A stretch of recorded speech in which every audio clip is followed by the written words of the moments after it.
Welcome. My name is Dr. Monika Wieliczko and I'm a clinical psychologist. I would like to talk to you today about relationships and why they're important. Just tune in and listen to some of the things I feel are particularly important when it comes to relationships. Well, first of all, as human beings, we need relationships to grow and develop. The way we relate to each other in life create what we call what I tend to call the relational template.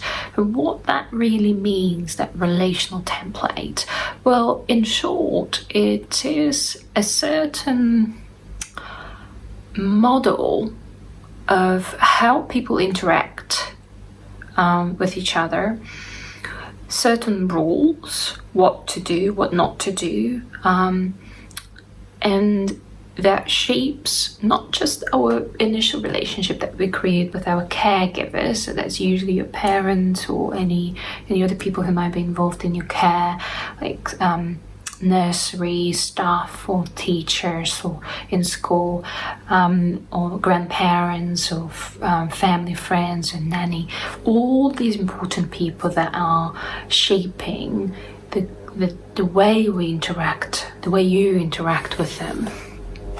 So there, as I said, there are certain rules that apply, and what that means also is that it shapes also the way we approach other people in our adult lives.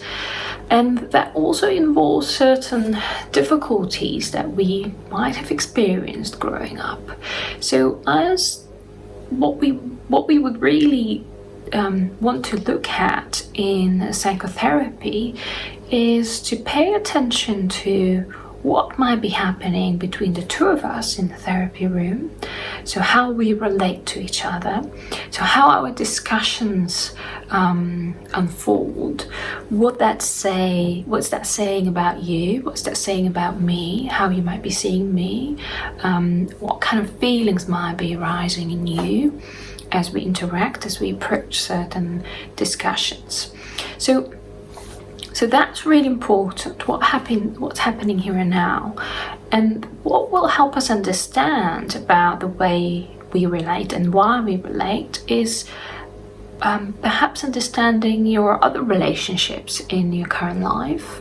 So with your friends, with your family, with your partner, your children, but also your early life experiences, your first relationships in life, and how. So we would be kind of jumping from across those different relationships, trying to understand what they mean. So it's a bit of a detective work, just paying attention to how you communicate.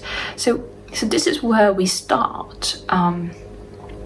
And the value this gives to your therapy process is it shows us something crucial about certain developmental blocks. So what might be getting in the way of you maybe having more fulfilling relationships with others? What kind of feelings, traumatic experiences, or maybe some missed opportunities you've had growing up?